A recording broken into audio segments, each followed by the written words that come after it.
I'm Christine Persichetti with this current news update.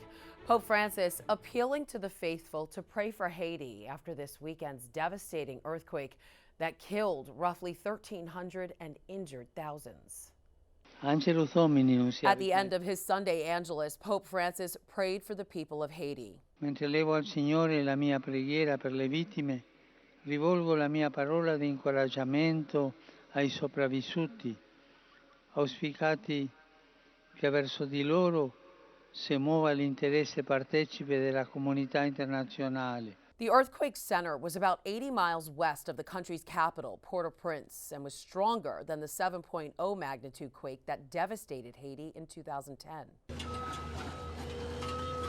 Workers are sifting through the rubble of collapsed buildings and homes. Severe weather is likely to impact those recovery efforts. Forecasters expect some areas of Haiti to get as much as 15 inches of rain through Tuesday. We spoke with Father Louis MEROSNE, pastor of St. Anne's Cathedral in Onsevo, as he was driving around his community offering food and help. He says many churches have been damaged or destroyed. Even though we have such destruction here in my parish, we're lucky in comparison to some other parishes in my diocese where both the church and rectory have completely collapsed. Expressing heartfelt prayers for the people of Haiti, U.S. bishops released a statement saying in part, "In these moments of continued trial, may you feel the comfort, compassion, and embrace of our Blessed Mother. Our Lady of Perpetual Help, patroness of Haiti, intercede for us."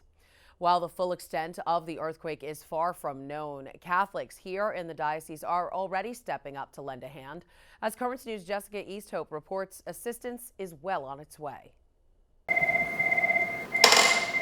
The phone is ringing off the hook at Assemblywoman Rodnice Bichel-Hermelin's office. Thank you for your donation. Vladimir Edwards fielding calls from constituents wanting to donate food and supplies to Haiti. Whether it's diapers or a little bit of food, at least it's showing that someone that really needs it, they're going to be able to get it.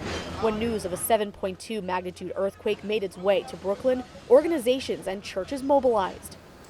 Vladimir, a parishioner at Holy Innocents, made sure his family back in Haiti was okay, but knows every piece of supplies that can make it there will be desperately needed. It's going to be hard for the people to really pick up from these devastations, and with the infrastructure crumbling daily, it's heartbreaking, honestly. Toothpaste, diapers. Tyler ROCKEY heard the office was collecting supplies and got together bags of the essentials. It's been a very difficult month, obviously, in Haiti. And anything we can do to help, we're going to try to do. The Diocese of Brooklyn will be doing its own special collection at Masses to aid Haiti.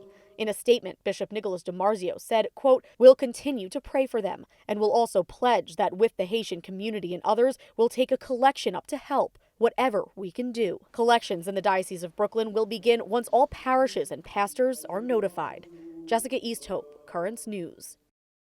Several Catholic and other relief organizations are already on the ground in Haiti. If you'd like to donate to their efforts, you can find out how at netny.tv/Haiti Relief.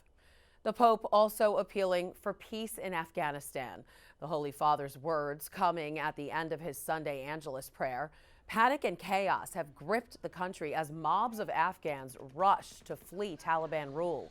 The extremists took charge of the presidential palace in Kabul this weekend.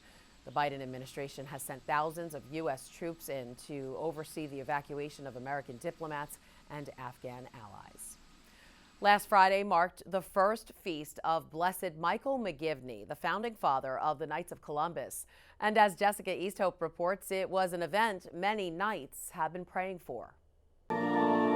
These men say where there's a need, there's a knight.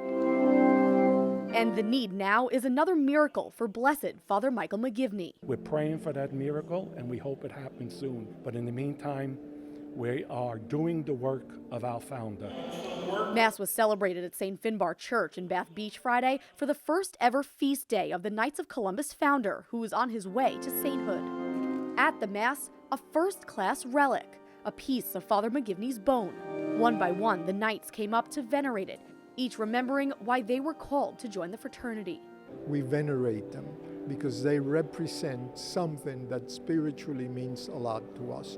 especially when it's part of the body. Father McGivney started the Knights of Columbus in 1882 with the purpose of helping widows and families going through tough times. This past year, David Lopez, a fourth-degree Knight, struggled to feed his family during the pandemic. The Knights stepped in. I feel like I'm home with the Knights, and I do my best with him.